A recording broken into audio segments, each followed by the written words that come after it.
മിന്നുകെട്ട് ഭാഗം 9. രചന അവതരണം ദിവ്യരാജ്. എഡ്ഡിയുടെ മുഖം ദേഷ്യം കൊണ്ട് വലിഞ്ഞു മുറുകി.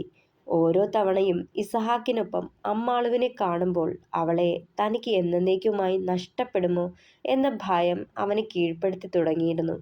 പല്ല് ഞെരിച്ച് കോപം അടക്കി പിടിച്ചുകൊണ്ട് റൂമിലേക്ക് നടന്നവൻ. അമ്മു. ഇസഹാക്ക് അവളുടെ നെറുകിൽ മെല്ലെ തഴുകി. കോളേജിൽ പോകുന്നില്ലായോ? ഇപ്പോൾ തന്നെ സമയം ഒത്തിരിയായി. ഇനിയും വൈകിയാൽ സമയത്തിന് കോളേജിലെത്താൻ കഴിയില്ല. തന്നിൽ നിന്നും അവളെ അടർത്തി മാറ്റിക്കൊണ്ട് പറഞ്ഞു ഇസഹാക്ക്. ഇച്ചായ, ഞാനിന്ന് പോണില്ല.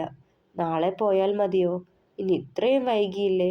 കണ്ണുകളാൽ കെഞ്ചി ചോദിച്ച പെണ്ണിനെ തന്നെ നോക്കി നിന്നവൻ ഒരു നിമിഷം. അതൊന്നും പറഞ്ഞാൽ പറ്റുകയില്ല. ആദ്യത്തെ ദിവസം തന്നെ ലീവ് എടുത്താൽ എങ്ങനാ? എണീക്ക്, അറിയാം. ഞാൻ നിന്നെ ഡ്രോപ്പ് ചെയ്തോളാം. പഠിക്കുന്ന കാര്യത്തിൽ നിനക്ക് ഒരിളവും ഉണ്ടാവില്ല. അതുപോലെ പ്രണയിക്കുന്ന കാര്യത്തിലും. കള്ളച്ചിരിയോടെ മീശ കടിച്ചു പിടിച്ചുകൊണ്ട് പറഞ്ഞു ഇസഹാക്ക്.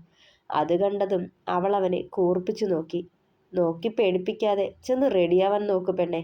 അവളെ ഒന്നിരുത്തി നോക്കിക്കൊണ്ട് പറഞ്ഞവൻ. മനസ്സില്ലാ മനസ്സോടെ എഴുന്നേറ്റ് ഫ്രഷ് ആവാൻ പോകുന്നവളെ ചെറുചിരിയോടെ നോക്കി നിന്നു ഇസഹാക്ക്. കുളി കഴിഞ്ഞ് ഒരു പിങ്ക് കളർ ലോങ് ടോപ്പും വൈറ്റ് പാലസോയും ധരിച്ചുകൊണ്ട് കണ്ണാടിക്ക് മുന്നിൽ നിന്ന് ആകമാനം ഒന്ന് വീക്ഷിച്ചു അമ്മു. ഒരു കുഞ്ഞു പൊട്ടും വെച്ച് കണ്ണെഴുതി കഴിഞ്ഞ് ഒരു നുള്ള സിന്ദൂരം നെറുകിൽ ചാർത്തി ചെറുചിരിയോടെ കഴുത്തിലണിഞ്ഞ മിന്നെടുത്ത് ടോപ്പിന് മുകളിലിട്ടു. ഈ സമയം കുളി കഴിഞ്ഞ് പുറത്തേക്ക് ഇറങ്ങിയിരുന്നു ഇസഹാക്ക്. കണ്ണാടിയുടെ മുന്നിൽ നിൽക്കുന്ന പെണ്ണിനെ അടിമുടി നോക്കി. അവളുടെ അടുത്തേക്ക് ചെന്ന് പിന്നിലൂടെ മുറുകെ പുണർന്നു. അവളുടെ പിൻകഴുത്തിൽ അവൻ്റെ ശ്വാസം പതിഞ്ഞതും പിടച്ചിലോടെ തിരിഞ്ഞു നോക്കി പെണ്ണ്. നെറുകിൽ അവൻ്റെ അധരങ്ങളുടെ തണുപ്പറിഞ്ഞതും മുഖമുയർത്തി അവനെ നോക്കി. അവൻ്റെ വിരിമാറിലേക്ക് അവളെ ചേർത്ത് പിടിച്ചതും ശരീരം വിറകൊണ്ടു അമ്മാളുവിന്. പിടപ്പോടെ മുഖമുയർത്തി അവനെ ഒന്ന് നോക്കുമ്പോൾ കണ്ണുകൾ ചിമ്മിക്കാട്ടുക മാത്രം ചെയ്തു. നേർത്ത ഒരു പുഞ്ചിരി അവളുടെ ചുടികളിൽ വിരിഞ്ഞു. അവൻ്റെ ആ കാപ്പിക്കണ്ണുകളുടെ ഗർത്തത്തിലേക്ക് ആഴാൻ തുടങ്ങിയതും എഡ്ഡിയുടെ മുഖം മനസ്സിലേക്ക് വന്നു. പകപ്പോടെ അവനിൽ നിന്നും അകന്നു മാറാൻ തുടങ്ങിയതും കൂടുതൽ ശക്തിയായി അവളെ അവനിലേക്ക് ചേർത്ത് പിടിച്ചു ഇസഹാക്ക്. എൻ്റെ അമ്മു, നീ ഇങ്ങനെ ഓടിപ്പോയാൽ എങ്ങനാടി? ദേ പെണ്ണെ, എത്ര നാളിങ്ങനെ ടോം ആൻഡ് ജെറി കളിക്കാനുള്ള പുറപ്പാടാ എൻ്റെ കൊച്ച്? ചിരിയോടെ ചോദിക്കുമ്പോൾ അവളുടെ മുഖം കുനിഞ്ഞുപോയി. പതിയെ അവൻ്റെ മുഖം അവളുടെ മുഖത്തോട് അടുത്തു വന്നു. കണ്ണുകളിലും ചുണ്ടുകളിലും നെറുകിലും കവളിലുമെല്ലാം ഇടതടവില്ലാതെ അവൻ്റെ ചുണ്ടുകൾ ചേർന്നു. ഹൃദയമിടിപ്പ് ഉയർന്നതും ശ്വാസോച്ഛ്വാസം വേഗത്തിലായി. ശരീരം തളരാൻ തുടങ്ങി അവളുടെ.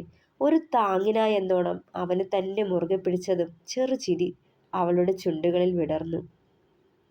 ഇന്നത്തേക്ക് മതിയമ്മു. ഇനിയും ഇങ്ങനെ നിന്നാലേ കോളേജിൽ പോക്ക് നടക്കുകയില്ല. എൻ്റെ ഓഫീസിൽ പോക്കും മുടങ്ങിയെന്ന് വരും. ഇച്ചായൻ്റെ കൈവിട്ടു പോവും. നേർത്ത നാദത്തോടെ അവളുടെ കാതോരം പറഞ്ഞുകൊണ്ട് അവിടെ ചുണ്ടുകൾ ചേർത്തതും കണ്ണുകൾ മുറുക്കി അടച്ചു അവൾ.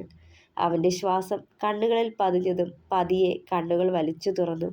ഓരോ നിമിഷവും അവൾ പോലും അറിയാതെ ഇസഹാക്കിൻ്റെ പ്രണയത്തിൻ്റെ മാന്ത്രിക വലയത്തിൻ്റെ ചുഴിയിൽ പെടുമ്പോഴും മനസ്സുകൊണ്ട് അവനിലേക്ക് ചേരുകയായിരുന്നവൾ, അവൾ പോലും അറിയാതെ. അവളിൽ നിന്നും അകന്നു മാറിക്കൊണ്ട് ചുണ്ടിലൂറിയ മൂളിപ്പാട്ടോടെ കബോർഡ് തുറന്നതും അവൾ അവനിലെ നോട്ടം മാറ്റി. ബാഗുമെടുത്ത് താഴേക്ക് വന്നതും അമ്മാളുവിനെ കാത്തെന്ന പോലെ ആനി താഴെ നിൽപ്പുണ്ടായിരുന്നു. 2 പേർക്കുള്ള ഉച്ചഭക്ഷണവുമായി സൂസന്നയും അവിടേക്ക് വന്നു. കുഞ്ഞിതുവരെ റെഡിയായില്ലേ മോളെ? ഇസഹാക്കിനെ അവൾക്കൊപ്പം കാണാതെ ചോദിച്ചു സൂസന്ന. ഇച്ചായൻ ഇപ്പോൾ വരും ചേടത്തി, പുഞ്ചിരിയോടെ പറഞ്ഞു അമ്മാളു. സ്റ്റെപ്പിറങ്ങി വരുന്നവനെ കണ്ടതും ആനി ഒന്ന് കൂർപ്പിച്ചു നോക്കി. അതെ, അവിടെ നിന്നേ. അവനെ ഒന്നിരുത്തി നോക്കി ആനി. എന്നാടി? അലസമായി ചോദിച്ചുകൊണ്ട് ഡൈനിങ് ടേബിളിന് മുന്നിലേക്ക് നടന്നവൻ. വല്യമ്മച്ചിക്ക് ഇച്ചായനെ കാണണമെന്ന് പറഞ്ഞിരിക്കുക. അവനെ നോക്കി കണ്ണുരുട്ടി അവൾ. ഡീ, മതിയടി കണ്ണുരുട്ടിയത്. ആ കണ്ണ് പുറത്തേക്ക് വീണു പോവും പറഞ്ഞുകൊണ്ട് നേരെ കത്രീനാമ്മയുടെ റൂമിലേക്ക് പോയി. പതിവ് പോലെ പുള്ളിക്കാരി വീൽ ചെയറിൽ ഇരിപ്പുണ്ട്. അവനെ കണ്ടതും ആ മുഖം വീർത്തു വന്നു. അത് കണ്ടതും ചെറുചിരിയോടെ ചെന്ന് അവർക്ക് മുന്നിലായി മുട്ടുകുത്തി നിന്നു. എന്നതാ കത്രിക്കുട്ടിയെ ഒരു പരിഭവം? അവരുടെ മൂക്കിൽ കിള്ളിക്കൊണ്ട് ചോദിച്ചു. ദേ ജോണിക്കുട്ട, മതി കിന്നരിച്ചത്. ഞങ്ങളെ തീ തീറ്റിച്ചിട്ടല്ലയോടാ നിൽക്കുന്നേ ചെക്ക. അവൻ്റെ ചെവിക്ക് പിടിച്ചുകൊണ്ട് ചോദിച്ചവർ. ആ, പോട്ടെൻ്റെ കത്രിക്കുട്ടിയെ, ഇന്നലെ ഇച്ചിരി ഓവറായിപ്പോയി. ഇനി ഉണ്ടാവില്ല, പോരെ? പോരാ, സത്യം ചെയ്തു തരണം. കൈനീട്ടി പറഞ്ഞതും, സത്യ വല്യമ്മച്ചി, ഞാനിനി കുടിക്കില്ല. നിലത്ത് അവരുടെ അരികിലായി മുട്ടുകുത്തി നിന്ന ശേഷം ആ മടിയിൽ തലചായ്ച്ചു വെച്ചവൻ ഒരു കുഞ്ഞിനെ പോലെ. ഡാ ജോണിക്കുട്ടാ, അവൻ്റെ നെറുകിൽ തലോടിക്കൊണ്ട് വിളിച്ചു. എന്നതാ കത്രിക്കുട്ടിയെ? മുഖമുയർത്തി അവരെ നോക്കി. ഇന്നലെ എന്നതാടാ ഉണ്ടായേ? കുടിച്ച് വെളിവില്ലാതെ കയറി വരാൻ മാത്രം എൻ്റെ മോനെ ദണ്ഡിപ്പിച്ചതെന്താടാ? ദുഃഖം നിറഞ്ഞു അവരുടെ കണ്ണുകളിൽ. ഏയ്, അതൊന്നുമില്ലെൻ്റെ വല്യമ്മച്ചി. ഓഫീസിലെ ടെൻഷൻ ഒന്ന് റിലീവ് ആവാൻ ചെയ്തതാ. പക്ഷേ ഓവറായിപ്പോയി. അവളുടെ കൈ പിടിച്ചെടുത്ത് ഒന്ന് മുത്തി പറയുമ്പോൾ കത്രീനമ്മ അത് വിശ്വസിച്ചു. ജോണിക്കുട്ടാ, ഓ, ഇനി നീ പഴയ പോലെ ഒറ്റാൻ തടിയല്ല. കൂട്ടിന് നിന്നെ വിശ്വസിച്ച് കൂടെ കൂടിയ പെണ്ണുള്ളതാ. ആ ഓർമ്മ വേണം കേട്ടോടാ ചെക്ക. അവൻ്റെ കവളിൽ തട്ടി പറയുമ്പോൾ അമ്മാളുവിൻ്റെ മുഖമായിരുന്നു അവൻ്റെ മനസ്സിൽ. തൻ്റെ പെണ്ണ്. ഒരു പുഞ്ചിരിയോടെ മൂളുക മാത്രം ചെയ്തു. ഡാ, വായ തുറന്ന് പറയടാ ചെക്ക. ദേ, കെട്ടിയ പെണ്ണിനെ കരയിപ്പിക്കല്ലേടാ. അതിന് നിന്റെ വല്യപ്പച്ചൻ ദേ നോക്ക്, എന്നെ കൈ വെള്ളയില കൊണ്ട് നടന്നത്. ഞാൻ കരയുന്നത് അത് എന്നെ പിടിക്കുകയില്ല. നീയും അമ്മാതിരി ആയിരിക്കണം കേട്ടോടാ ചെക്ക. ദേ, നിന്റെ മക്കളെയും കളിപ്പിച്ച് കൊതി തീർന്നിട്ടേ അങ്ങോട്ടേക്ക് വിളിക്കാവൂന്ന ഞാനിപ്പോൾ തമ്പുരാനോട് പ്രാർത്ഥിക്കുന്നത്. ചിരിയോടെ പറഞ്ഞു അവർ. ഹ, അതെന്നാ വർത്തമാനമാ കത്രീനാമ്മോ? എൻ്റെ പിള്ളാരെയും അതുങ്ങളുടെ പിള്ളാരെയും കണ്ടിട്ടേ ഞാൻ അങ്ങോട്ടേക്ക് വിടത്തുള്ളൂ. ചിരിയോടെ പറഞ്ഞു ഇസഹാക്ക്. പോടാ ചെക്ക, അവൻ്റെ കവളിൽ മെല്ലെ തട്ടിക്കൊണ്ട് പറഞ്ഞു അവർ. പ്രാതൽ കഴിക്കാൻ നേരം എല്ലാവരും ഒരുമിച്ചിരുന്നു. എഡ്ഡിയുടെ കണ്ണുകൾ ഇസഹാക്കിൻ്റെ തൊട്ടരികിലിരിക്കുന്ന പെണ്ണിലായിരുന്നു. അവരുടെ നെറുകിലെ സിന്ദൂരത്തിലും മിന്നിലും കണ്ണുകളടക്കുമ്പോൾ വല്ലാത്തൊരു തരം നഷ്ടബോധം തോന്നി തുടങ്ങിയിരുന്നവന്. അതേസമയം അവളെ പ്രണയത്തോടെ നോക്കിയിരിക്കുന്നവനെ ദഹിപ്പിക്കാനുള്ള പകയും കണ്ണുകളിൽ കത്തിജ്വലിച്ചു. വൈകുന്നേരം ഞാനോ എബിയോ വന്ന് പിക്ക് ചെയ്യും. അതുവരെ കോളേജിൻ്റെ ഗേറ്റ് കടന്ന് പുറത്തേക്ക് വരരുത് രണ്ടാളും, കേട്ടല്ലോ? കോളേജ് ഗേറ്റിന് മുന്നിൽ 2 പേരെയും ഇറക്കി വിടാൻ നേരം പറഞ്ഞു ഇസഹാക്ക്. അതെന്നാ ഇച്ചായ, കെട്ടിയോള് വന്നപ്പോൾ പുതിയ രീതികളൊക്കെ? ആരെങ്കിലും അമ്മാളുവിനെ പിടിച്ചോണ്ട് പോകുമെന്ന് കരുതിയിട്ടാ? അവനെ കളിയാക്കിയാണ് ആനി അത് പറഞ്ഞതെങ്കിലും ഉള്ളിലൊരു മിന്നൽ പിണർ കടന്നുപോയി ഇസഹാക്കിൻ്റെ. ഡേ കാന്താരി, നീ പറഞ്ഞതങ്ങോട്ട് അനുസരിച്ചേച്ചാൽ മതി. ഇങ്ങോട്ട് ചോദ്യം ചെയ്യൽ വേണ്ട. അവളെ ഒന്ന് കൂർപ്പിച്ചു നോക്കി ഇസഹാക്ക്. സരി സരി. ഡേ അമ്മാളു, ദേ, ഞാൻ അവിടെ കാണും. നീ ഇച്ചായനോട് സൊള്ളിക്കഴിഞ്ഞു വാ.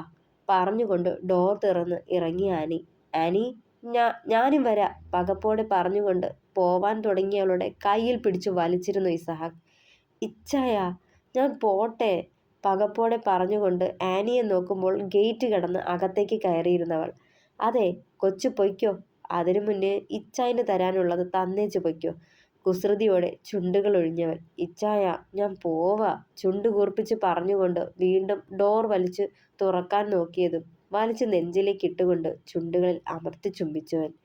അവൻ്റെ പെട്ടെന്നുള്ള പ്രവൃത്തിയിൽ അവളൊന്ന് സ്തംഭിച്ചു പോയി. കണ്ണുകൾ ചിമ്മിക്കാട്ടി കുസൃതിയോടെ അവനൊന്ന് ചിരിച്ചതും വേഗം ഡോർ തുറന്ന് പുറത്തേക്കിറങ്ങിപ്പോയിരുന്നു. ചിരിയോടെ ഇസഹാക്ക് കാർ മുന്നോട്ടെടുത്തു. ആ നേരം നിലത്ത് വീണ് കിടക്കുന്ന ഗുൽമോഹർ പൂക്കളെ ചവിട്ടി മെതിക്കാതെ ശ്രദ്ധയോടെ മുന്നോട്ട് നടന്നു അമ്മാള്. കോളേജിന് മുന്നിലായി ഉള്ള വലിയ വാഗമരത്തിൻ്റെ ചോട്ടിൽ നിൽപ്പുണ്ടായിരുന്നു ആനി. അവളുടെ അടുത്തേക്ക് നടക്കാൻ തുടങ്ങിയതും 4-5 പേർ അവളെ വന്ന് വളഞ്ഞിരുന്നു. ഭയത്തോടെ ഉമിനീരിറ്റിച്ചുകൊണ്ട് മുഖമുയർത്തി നോക്കി അവൾ. സീനിയേഴ്സ് ബോയ്സ് ആണ് എന്ന് ഒറ്റ നോട്ടത്തിൽ അവൾക്ക് മനസ്സിലായി. ഈ സമയം ആനി ഓടി അവളുടെ അടുത്തേക്ക് വന്നു. ആ, തുളസിക്കതിര് തെങ്ങോട്ടാ? അമ്മുവിൻ്റെ അടുത്തേക്ക് വന്നു അതിലൊരുത്തൻ. മുടിയൊക്കെ നീട്ടി വളർത്തി ബ്രൗൺ ചെയ്ത് കുളിച്ചിട്ട് തന്നെ ദിവസങ്ങളായതുപോലെ. എണ്ണ തൊടാത്ത തലമുടിയും കാതിലൊരു കടുക്കനൊക്കെ ഇട്ടാണ് നിൽപ്പ്. അവളുടെ തൊട്ടു മുന്നിലായുള്ള അവൻ്റെ നിൽപ്പ് കണ്ടതും ഭയം തോന്നി അമ്മാളുവിന്. കൈകാലുകൾ വിറയ്ക്കാൻ തുടങ്ങി. അവളുടെ അതേ അവസ്ഥയിൽ തന്നെയായിരുന്നു ആനിയും. എന്താ തുളസിക്കതിരിനൊരു പേടി? ഹേ? അവളുടെ അടുത്തേക്ക് വന്നു നിന്നു. തൊടാതെ നിന്നുകൊണ്ട് മിഴികളുയർത്താതെ നിന്ന പെണ്ണിൻ്റെ നെറുകിലെ സിന്ദൂരം കണ്ടതും പുച്ഛിച്ച് ചിറികോട്ടി അവൻ. നീ മാരീഡാണോ? അവൻ്റെ ശബ്ദം കാതുകളിൽ പതിച്ചതും ഭയത്തോടെ മുഖമുയർത്തിയവൾ അതേ എന്ന് തലയാട്ടി കാണിച്ചു. മച്ചാ, ഇവള് മാരീഡാന്ന്. അപ്പം പിന്നെ കാര്യങ്ങൾ എളുപ്പമാവുമല്ലേ? ഒന്നും പഠിപ്പിക്കേണ്ടി വരില്ല. അറിയാത്തത് നമുക്ക് ഇങ്ങോട്ട് പറഞ്ഞു തരുമായിരിക്കും. കൂട്ടത്തിൽ നിന്നവന്മാരോട് വഷളൻ ചിരിയോടെ പറഞ്ഞവൻ. അമ്മാളു അതേ നിൽപ്പ് തുടർന്നു. എന്നാലേ കൊച്ചിനെ എനിക്കങ്ങ് ബോധിച്ചു. നാളെ മുതൽ ഈ കോളേജിലേക്ക് വരുമ്പോൾ ഇമ്മാതിരി സിന്ദൂരവും മറ്റും ഇട്ടേക്കരുത്. ഇട്ടാൽ കൈവിരൽ ചൂണ്ടി പറഞ്ഞതും അമ്പരപ്പോടെ അവനെ തന്നെ നോക്കി അമ്മാളു. പിന്നെ എന്തായാലും ഇവിടെ വരെ വന്നതല്ലേ, വെറുതെ പോണ്ട. മോളൊരു പാട്ട് പാടിയിട്ട് പൊയ്ക്കോ, താടി ഒഴിഞ്ഞുകൊണ്ട് പറഞ്ഞവൻ. പേടിയോടെ ആനിയെ നോക്കുമ്പോൾ അവളെപ്പോലെ പേടിച്ചു നിൽപ്പുണ്ടായിരുന്നു ആനിയും. ഡി പാടടി, അലറിക്കൊണ്ട് അവനത് പറയവേ. ഡാ എന്താടാ ഇവിടെ, റാഗിങ് ആണോ? ശബ്ദം കേട്ടിടത്തേക്ക് നോക്കിയതും കണ്ടു നല്ല പൊക്കവും ഉയരവുമുള്ള 10-30 വയസ്സ് പ്രായമുള്ള ഒരു ചെറുപ്പക്കാരൻ. വെട്ടിയൊതുക്കിയ താടിയും മീശയും പൂച്ചക്കണ്ണുകളും. അമ്മുവും ആനിയും അയാളെ തന്നെ നോക്കി നിന്നു. ഡാ ശ്രീനാഥേ, പെൺകുട്ടികളെ തടഞ്ഞു നിർത്തിയുള്ള നിന്റെ അഭ്യാസം മതിയാക്കാൻ പറഞ്ഞതാ ഒരിക്കൽ. കോളേജിൽ പഠിക്കാൻ വന്നാൽ പഠിച്ചിട്ട് പോണം, അല്ലാതെ വെറുതെ നിനക്കൊക്കെ തോന്നിയാസം കാണിക്കാനുള്ളതല്ല ഇവിടം. ഇനി ഇത് ആവർത്തിച്ചാൽ ശ്രീനാഥേ, ഇനി ഈ കോളേജിൽ നീ ഉണ്ടാവില്ല. അവന് നേരെ വിരൽ ചൂണ്ടിക്കൊണ്ട് അയാൾ പറഞ്ഞു. ഈ സമയം അയാളുടെ നോട്ടം പേടിച്ചരണ്ട് നിൽക്കുന്ന അമ്മുവിലും ആനിയിലും എത്തി. നിങ്ങൾ ക്ലാസ്സിൽ പൊയ്ക്കോ. അമ്മുവിനെ നോക്കി അയാളത് പറയുമ്പോൾ ആശ്വാസത്തോടെ രണ്ടുപേരും തലയാട്ടിക്കൊണ്ട് മുന്നോട്ട് നടന്നു. ആ യുവാവ് ശ്രീനാഥിനെ രൂക്ഷമായി നോക്കിക്കൊണ്ട് സ്റ്റാഫ് റൂം ലക്ഷ്യം വെച്ച് നടന്നു.